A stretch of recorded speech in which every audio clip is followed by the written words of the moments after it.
지난 2019년 8월 10살도 되지 않은 여자아이가 한 호텔방의 화장실에서 쓰러진 채 발견됐습니다.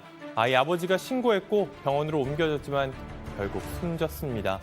이 딸의 무용 공연을 위해 한국에 들어온 중국인 부녀였는데요. 그런데 수사기관은 살인 사건의 범인으로 아버지를 지목했습니다.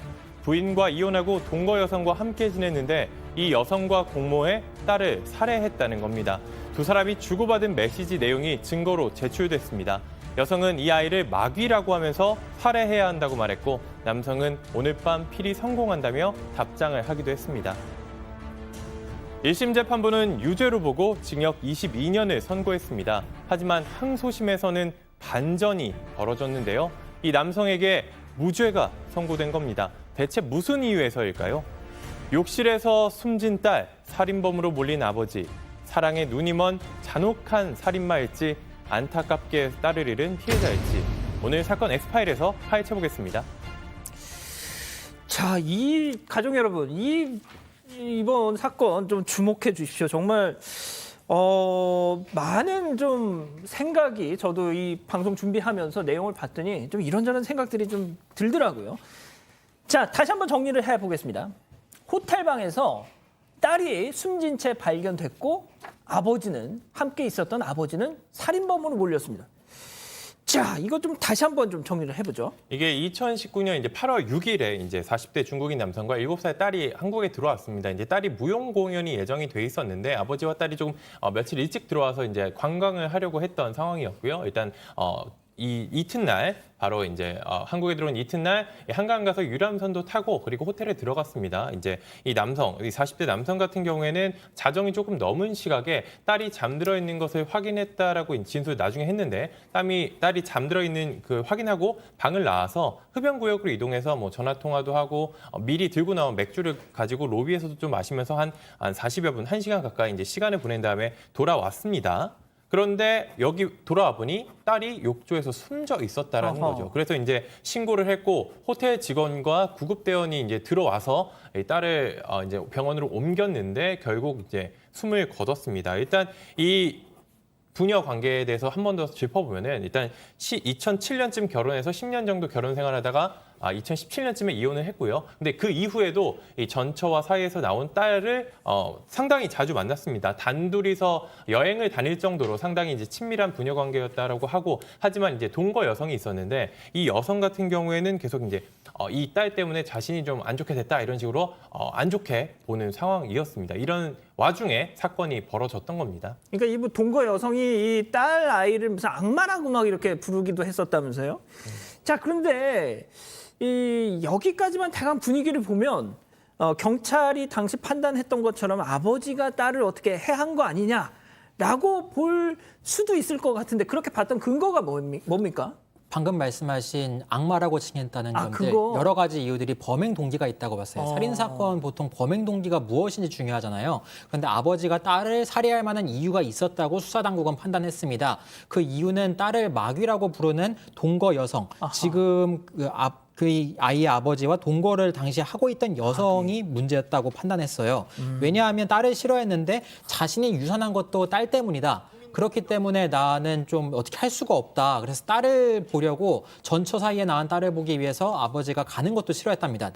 남자친구가 그렇게 전에 자기가 만나고 있던 그 아내의 딸을 만나러 가는 걸 왜 만나러 가냐 하고 극단적인 선택까지 시도했대요.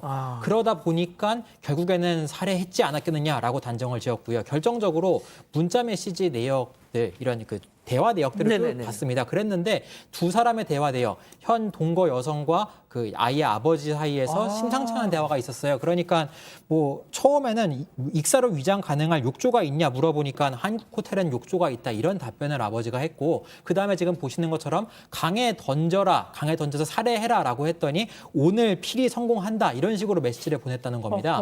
그러니까 이러한 정황을 살펴보면 범행 동기도 있고 범행을 실제로 실행한 건 아니겠느냐라고 판단을 했습니다. 자, 승 의원님, 딱 저 문자만 보면 뭐 고민할 것도 없을 것 같은데 말이죠. 그게 이제 수사가 어려운 거죠. 사실 이 문자만 보면 분명히 범죄 동기가 존재하고 전처의 딸보다 현재 동거하는 여성이 훨씬 더 중요하다. 이게 일반적인 상식. 인 거잖아요. 그래서 분명히 경찰도 제일 처음에 그렇게 봤는데 이 남편의 입장에서는 이렇게 얘기를 했는 거죠. 사실 그 전에 극단적인 선택을 했다 우리가 들었잖아요. 예. 그 극단적인 선택을 하고 난 다음에 남동생이 우리 누나 다시 한 번만 더 극단적인 선택하면 다 죽여버릴 거야. 뭐 이런 협박을 했다라는 거예요. 그래서 거기에 맞춰주기 위해서 이야기를 했는 거다라고 이야기를 하면서 지금 이제 기자분들이 다 말씀 주셨다시피 딸과 이 아버지의 관계가 굉장히 서먹한 게 아니라 딸을 적극적으로 돌보고 있었기 때문에 그 사이에 딸과 아버지의 어떤 정이 바뀔 수 있는 가능성이 없는 상황이었다라는 점까지 이제 이야기가 나오게 됐습니다.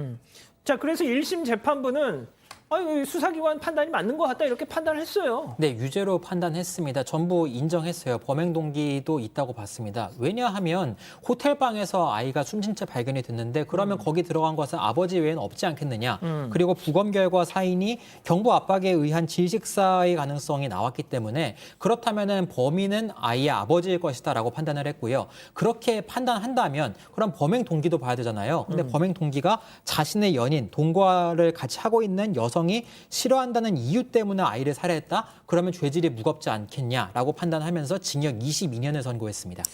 근데 이게 따지고 보면 앞서 보여드렸던 그 문자 메시지 정도 외에는 솔직히 직접적인 증거가 없습니다. 그런데도 살인죄로 판단했던 이유가 뭘까요? 사실 진짜 어려워요. 이거 목격자가 있는 것도 아니죠. 그리고 지금 현 시점에서 뭔가 목 부분에 상처가 있다라고 하는데 일단 1심에서는 이제 아버지가 목을 졸라서 질식사 시킨 것으로 일단 바라봤는데 사실 그것도 100%라고 보기 좀 어려운 상황이었거든요. 이 부검 나온 게. 하지만 1심에서는 이게 아이가 갑자기 목 부분이 다쳐서 욕조에서 빠져서 사망을 했는데 일단 이 호텔방 안에 들어온 건 아버지밖에 없고 그리고 문자를 보니까 동기도 충분히 있는 것 같고 성공하겠다. 그러면 고의가 있는지 살해를 했는지 안 했는지 목격자는 없지만 이 정도라면 충분히 살해했다고 볼 만한 증거가 충분하다. 이렇게 판단해서 1심에서는 유죄 판단을 한 겁니다. 자, 그런데 들으신 것처럼 1심에서는 유죄였습니다. 자, 그런데 항소심 2심에서 급 반전이 있었어요.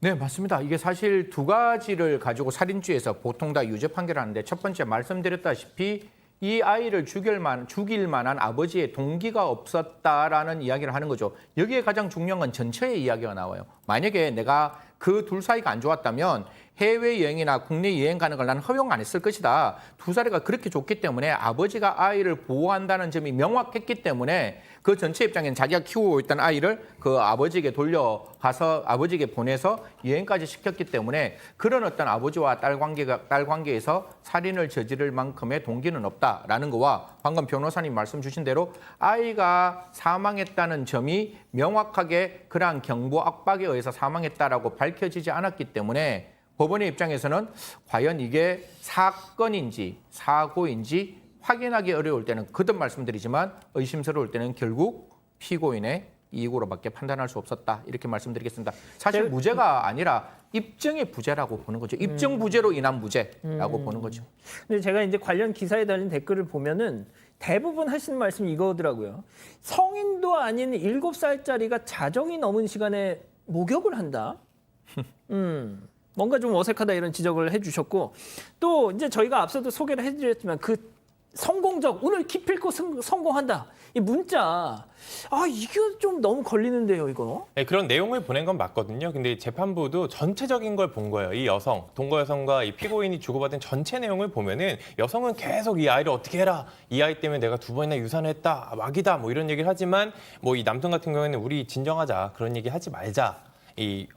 이런 게 뭐 걔 때문이라고 하는데 우리가 이런 것 때문에 우리가 힘들다 이런 식으로 이야기도 했는데 그 뒤에 이제 어떻게 해라 하는 거에 대해서 호응만 해줬다라고 봤습니다. 그렇기 때문에 이런 문자 메시지를 증거로 보기에는 좀 약하다고 봤고 다른 것뿐만 아니라 일단 이 구급한 출동 대원 이 응급 대원이 봤을 때도 이 전형적인 사고로 이제 자녀를 잃은 아버지의 모습이었다라고 법정에 나와서 이제 진술도 했습니다. 그리고 이 전처 이 아버지 내 남편이 전 남편이 그럴 리가 없다라고 한 것도 있었고 다양한 여러 가지 다양한 상황이 있었거든요. 이 딸 같은 경우에는 평소에 원래 혼자 샤워해서 욕조에서 이제 오래 씻는 걸 좋아했다 이런 이야기도 나왔었고 이런 가지 다양한 것 중에 결정적으로 이 부검 보고서 가운데 질식이 아닐 수도 있다라는 내용도 있었어요. 물론 이 타살의 가능성이 있다라는 내용도 있었지만 질식이 아닐 가능성이 있다라는 이런 법의학자의 의견도 있었기 때문에 이게 반드시 아버지가 살해했다라고는 볼 수 없다 이런 판단을 했던 겁니다.